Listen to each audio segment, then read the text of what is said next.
Right, hello. This is a follow-on, if you like, from a couple of videos I've done about UK hardy palms. This is going to be potted palms you bring in through the winter.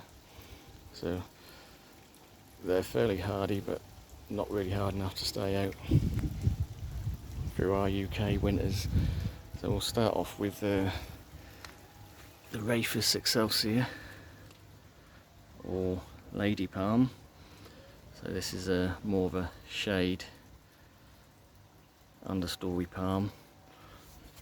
So this is one I bought recently. I repotted, cut off a random shoot that was shooting off right to the side. So that looked a bit neater and tidier now. So that's going to root in. That'll be out till September, October, depends when the nighttime temperatures cool down. So that's a nice little one for a shadier spot. I'll take a little bit of sun, but definitely not midday sun. You know, maybe early morning or evening sun. It's not a problem. Right. Next one is the Livingstoner chinensis, which I did touch on the UK hardy palms, which, in fairness, is, in the sense that it is hardy, but it will take a lot of damage in the winter. So I wouldn't keep it out because you'll spend the next summer growing out the damage. So it's just not worth leaving it out. So yeah, Livingstoner chinensis. There's a cluster of 4 or 5 in there. This is quite a nice, fairly decent size. Sort of fairly tropical looking, I think. It's obviously a palmate palm. Just looks good. Does well in the pot. They don't have much of a root ball. These ones, most palms will have a big tap root, where these ones tend to, don't mind being in pots too much. They haven't got much of a root system on them, so they'll do well in the pot for a long time. Right, so moving on to the next species, Kentia Palm. So this is another new one this year. I've got some smaller specimens, if you like. This is the biggest. So again, let's come around the other side and have a look at the pot. So we've got it in a fairly deep pot. It's probably 18 inches, maybe 6 or 7 plants in there. I want to keep it. I could have separated them off into individuals, but again, I think they look better when they're smaller in a cluster, just for the fact that you only get 3 or 4 fronds on each plant, so it looks a lot fuller when they're sort of clumped together. As they get bigger, I may well separate. So yeah, this is a nice pinnate species which will happily be in your garden from May to October. And you don't want it in you can see there's a little bit of wind today. Don't want it in too windy a position, and you don't want it in full sun. So again, this will take morning and evening sun. It's just opened up a new frond, that's why it's looking a little bit yellowy, but that'll soon green off. So this is a decent sized new frond. This is a Morrison's bought one, so they knock these out for 30 quid. And like I say, if you've got 6 or 7 palms in there, it's a good deal. So you can grow them on together, then a year or 2 down the line when they get a bit bigger, you can separate them off. Yeah, nice looking, real tropical looking, but fairly cold tolerant. Right, so the next ones, we've got a queen palm, or Romanzophia, Syagris Romanzophia. This is the mountain form, so it's supposed to be a little bit hardier than the standard, which that has been pretty hard. This was in the greenhouse all winter, this one, and very slow growing. They need a lot of heat really. So yeah, they'll tolerate being outside, but really it'd probably do better in the greenhouse all summer. But we'll see how that one goes. I've got another one which I had indoors through the winter, which is a bit taller, a bit thicker. But again, it's only really pushed out 1 frond. So again, we didn't really get the heat to get them going properly.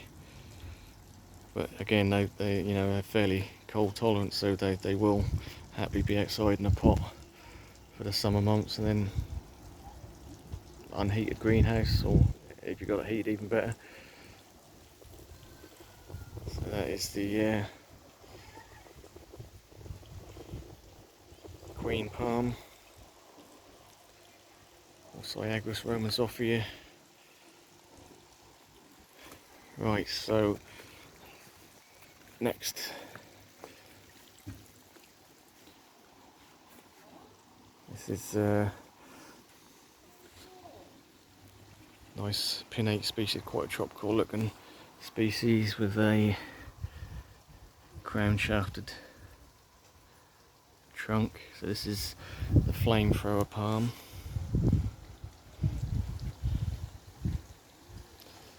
It gets the name from when you get a new frond. It's obviously green at the moment, but when it gets close to opening up, it'll turn bright red for a good couple of weeks. So it looks like a flame coming out the middle. So yeah, quite a nice species, and these are not really a tropical palm, even though they look quite tropical. They're I think they're from a little island off the coast of Australia, and they sort of quite happy with sort of 70 degrees, so I imagine that's around about 20 to 25 degrees, which is what we get normally throughout the summer, so that's the sort of natural environment they're used to. And they will take a little bit of frost even, but I won't be leaving them out that long. Right, so next one is a bit more of a tropical one. This is a Christmas palm. So yeah, a bit hard to get hold of in the UK, but again, for the warmer summer months, probably from June to September, they can be outside, and then indoors for winter they won't tolerate any cool, anything much under 10 degrees, they won't like it. Certainly won't take the frost. So I would go through the proper names, but they're not coming to my head at the moment, so I will just call it the Christmas palm for now. I think it's Edenidae morellii. And we've got the foxtail palm here, which took a bit of sun damage when I first brought it out, but it's thrown out a new spear there, so hopefully that'll outgrow that damage pretty quick. This will take a very slight frost, but I won't be leaving it out that long again. In the back there we've got a Tetrasperma elegans, which is another pinnate species. There's actually two in that pot, so it's a double. So that's, I think a lot of people call them royal palms, but they're not actually. That's the confusing thing about palms, and they get a lot of common names. That's why you wouldn't need to really use the Latin name to spare any confusion. But yeah, that's what a nice palm, and they do quite well indoors over winter as well, them ones, so that's a good option for a summer patio palm, if you like.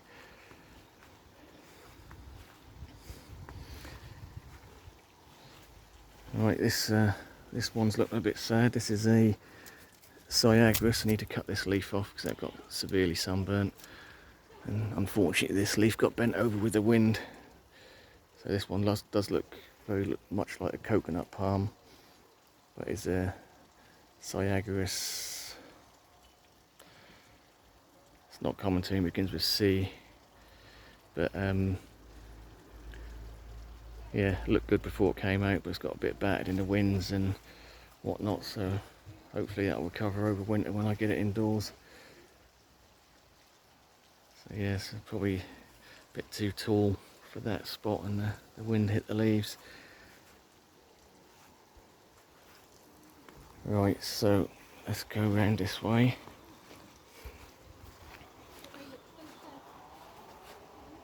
got another little Kentia Palm there, pushing out a new leaf. Again, a little bit of sun damage, but that'll outgrow that. Another Kentia Palm here.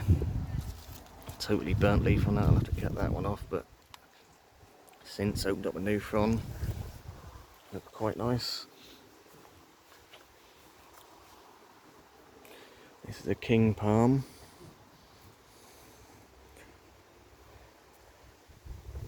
Which is, I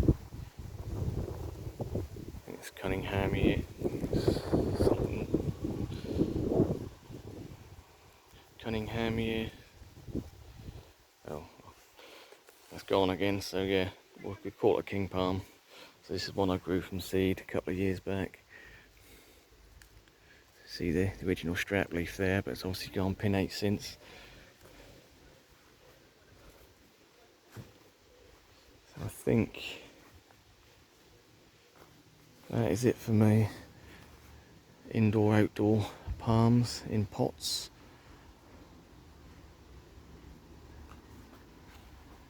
But I think I'll do a follow-up video to this one of some of the ones I've got going in a greenhouse, which will be in a year or two will be indoor outdoor, but at the minute I want to get some growth on them. Right, so I'll leave it there. Thanks for watching.